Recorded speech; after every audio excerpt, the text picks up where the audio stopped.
Hi, welcome to my emergency on demand for high school emergency lesson A. This lesson is on Ludwig van Beethoven. And I chose this as an emergency lesson because he's not really in our file of contemporary musicians. So I thought it'd be nice to just take a breather and learn about one of the most famous musicians that ever lived.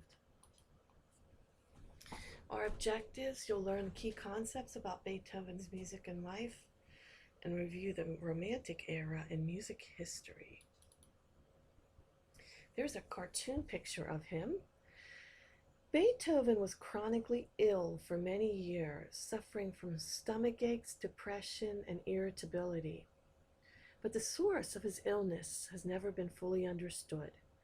Recently, researchers tested some of his bone fragments and confirmed that Beethoven suffered from massive lead poisoning that could have caused many of his symptoms and may have even caused his death. Lead poisoning used to be much more common than it is now, since lead was often found in tableware and was added to wine and other food and drink. So, did researchers dig up Beethoven's grave to get bone samples? Nope. The bones came from a California businessman who had inherited them as part of a family legacy. At first, this person wasn't sure if the bones had actually belonged to the composer, so he sent them off to be compared to the DNA in Beethoven's hair, some of which is owned by the Beethoven Society. The DNA was a match. On the advice of his doctor, Beethoven spent some time in the summer of 1812 at Teplice, a resort in what is currently the Czech Republic. While there, it is believed that he wrote a series of letters addressed to a woman whom he called only Immortal Beloved.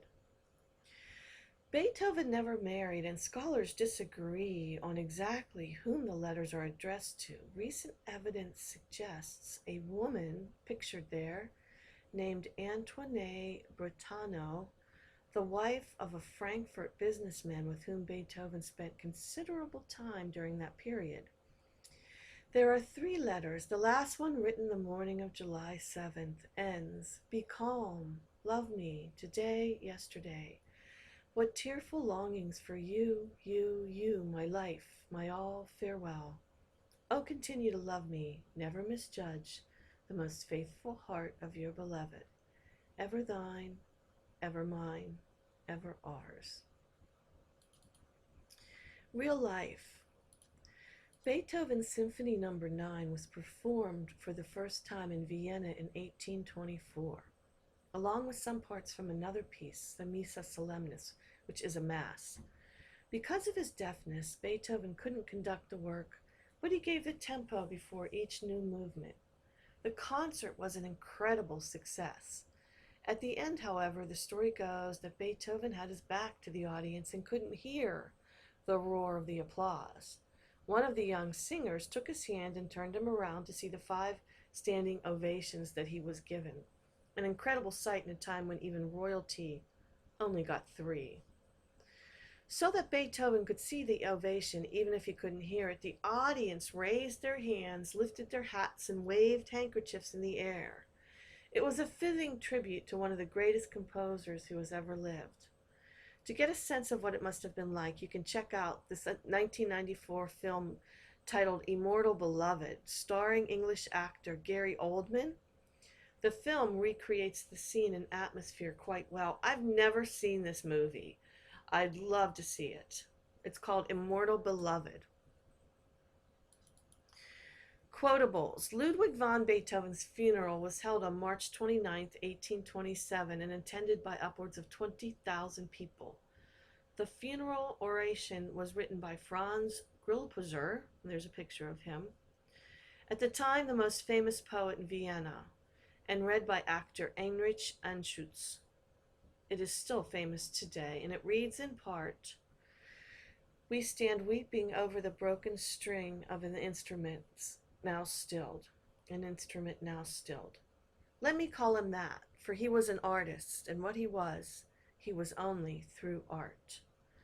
The thorns of life had wounded him deeply. He withdrew from his fellow men after he had given them everything and received nothing in return. He remained alone because he found no second self. But until his death, he preserved a human heart for all men, a father's heart for his own people, the whole world. Thus he was, thus he died, thus he will live for all time. Whenever during your lives the power of his works overwhelms you like a coming storm, when your rapture pours out in the midst of a generation yet unborn, then remember this hour and think. I have for you a word search going over the words beat, Beethoven, deaf, dynamics, metronome, which he used in one of his symphonies. That's a device that is used to keep a steady beat. Tick, tick, tick, tick, and you can set it to presto, which would be fast, tick, tick, tick, tick, tick, tick, or slow, largo, tick, tick, tick. And it keeps the performer practicing at a consistent tempo. So if maybe you have a very difficult piece where you have a lot of runs in it, so you set it at a slow tempo and you go drum, drum, and then you speed it up, drum, drum, drum, and then you keep going tick, tick, tick, tick, tick, till you get to all the notes down. It also sometimes you might tend to slow down or speed up, but this was a device they used even back in Beethoven's time. His friend had actually helped build the metronome and perfect it. So in one of his pieces, I think it might be his Ninth Symphony, he actually just dedicated that symphony to his friend, kind of making fun of the metronome with a tick, tick, tick, tick, tick, da-da-dum, da-da-dum. And that was a way of kind of poking fun at his friend. He only composed 9 symphonies. Orchestra is the next word, Romantic era. He actually lived between 2 eras, but we'll just consider him a Romantic era for today. Strings, violin, viola, string bass, cello.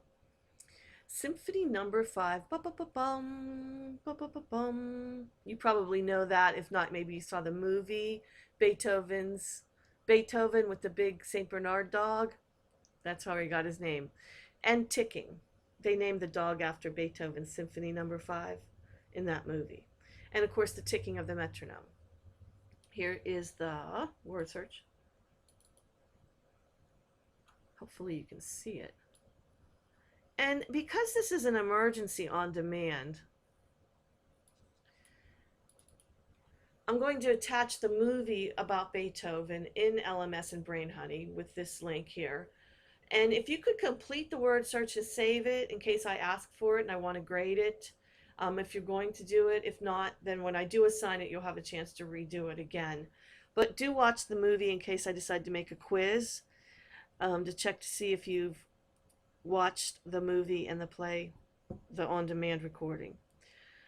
You know what? Have a great day, everybody. I don't know what the emergency would be that I have an emergency lesson used. We make these at the beginning of the year in case there is, a family emergency or the power goes out or, whatever. I haven't really ever had to use one, so if I did use this and you are watching this, I don't think I'm going to just run home and put something in LMS or Brain Honey for homework, just because if this is an emergency, then I'm off somewhere being busy with an emergency. But if you do feel like doing the word search, go ahead and do it, complete it, save it, and then if I ask for it, you have it already done. If you want to wait and see what I assign, you can wait and see what I assign as well. Have a great day and enjoy the movie. That is your assignment. Bye, everybody. Thank you.